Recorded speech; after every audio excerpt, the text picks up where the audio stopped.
दोस्तों, ये कहानी है एक किसान की जो कि बहुत मेहनती था। वह बड़ी मेहनत से खेतों में अनाज उगाता था और उसकी देखभाल करता था, पर अक्सर ही उसकी फसल खराब हो जाती थी। कभी सूखा पड़ जाता, कभी बाढ़ आ जाती, या कभी तेज धूप और कभी आंधी। कोई ना कोई वजह से उसकी फसल खराब हो ही जाती थी। एक दिन किसी पेड़ के नीचे बैठकर वो अपनी बर्बाद हुई फसल को देख रहा था और तभी वह गुस्से में आसमान की तरफ देखकर भगवान से कहता है कि मालिक, आपको सब बहुत महान मानते हैं और सबसे ज्यादा ज्ञानी मानते हैं। कहते हैं कि आप सब जानते हैं, लेकिन मुझे ऐसा लगता है कि आपको कुछ भी नहीं पता। मुझे यह लगता है कि आपको तो यह भी नहीं पता होगा कि फसल कैसे होती है। अगर आप यह जानते होते तो हर समय जो बाढ़, आंधी और तूफान आते हैं वह कभी नहीं आती। आप नहीं जानते कि कितना नुकसान उठाना पड़ता है हम किसानों को। अगर मेरे हाथ में शक्ति होती कि जैसा मैं चाहूं वैसा मौसम हो जाए, तो फिर आप देखना मैं फसल को कितने अच्छे तरीके से उगाता हूं। तभी उतने में ऊपर से एक आवाज आई, ले मैं तुझे यह ताकत देता हूं कि आज से तू जैसा चाहे वैसा मौसम करके अपने फसल को उगा सकता है और अपनी फसलों की हिफाजत कर सकता है। एक दो दिन गुजारने के बाद किसान ने फिर से अपने खेत में गेहूं की फसल उगाई। अब किसान के पास तो शक्ति थी, वह जैसा चाहे वैसा मौसम कर सकता था। तो किसान ने आंधी, तूफान और बाढ़ कुछ भी उसने अपने खेतों पर आने नहीं दिया। किसान ने अपनी फसलों को बर्बाद होने से बचाया और उस साल उस किसान के खेत में ऐसी फसल हुई जो पहले कभी नहीं हुई थी। मन ही मन किसान बहुत खुश हो रहा था और साथ ही साथ यह सोच भी रहा था कि भगवान को बताऊंगा कि इसे कहते हैं शक्ति का सही इस्तेमाल।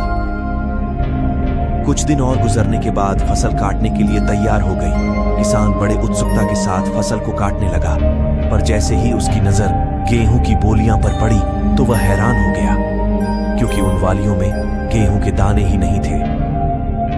गेहूं के एक भी बाली के अंदर गेहूं का दाना ही नहीं था। सारी बालियां अंदर से खाली थीं। अब वह किसान बड़ा परेशान हो गया और फिर से भगवान को पुकारने लगा। वह जोर जोर से चिल्लाकर यह कह रहा था, भगवान, शायद तूने मुझे कोई सजा दी है। तभी ऊपर से आवाज आई कि मैंने तुम्हें कोई सजा नहीं दिया है, बल्कि इसकी जिम्मेदार तो तुम खुद हो। तुमने अपने पौधों को संघर्ष करने का मौका ही नहीं दिया। ना तो तुमने उन्हें आंधियों से जूझने दिया, ना ही तेज बारिश से सहने दिया और ना ही धूप में तपने दिया। एक भी चुनौती का सामना तुमने उन्हें नहीं करने दिया, इसीलिए सारे पौधे अंदर से खोखले रह गए। जब आंधी, तूफान, तेज बारिश और धूप पड़ती है, तभी यह पौधे संघर्ष करते हैं और इसी संघर्ष से ताकत पैदा होती है, जिसमें पावर होता है, एनर्जी होती है और इसी संघर्ष से गेहूं का दाना बनता है। तूने उन्हें बुरे वक्त से गुजारने ही नहीं दिया जहां उनका बनावट होता। सारी बालियां इसीलिए खोखली रह गई क्योंकि तुमने अपने पौधों को संघर्ष कराया ही नहीं। सेम यही चीज दोस्तों हमारे साथ भी होती है।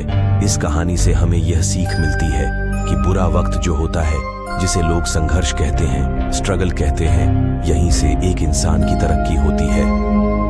आपको पता होगा कि जब एक डायरेक्टर कोई मूवी बनाता है तो डायरेक्टर सबसे डिफिकल्ट रोल अपने बेस्ट एक्टर को देता है। तो जब भी आपको ऐसा लगे कि आपकी जिंदगी में तकलीफ है, बहुत ज्यादा प्रॉब्लम्स है और आपकी किस्मत खराब है, तब खुश हो जाइए, क्योंकि उस भगवान ने ये सारी प्रॉब्लम्स आपकी लाइफ में ही क्यों दिया है, क्योंकि उसे पता है कि आप इन सबको पार करके आगे निकल सकते हो। और जरा सोच कर तो देखिए कि अगर आपकी जिंदगी में कोई प्रॉब्लम ही ना हो, कोई संघर्ष ही ना हो, तब जिंदगी जीने में मजा ही नहीं आता है। उम्मीद है कि आपको ये कहानी पसंद आई होगी। इस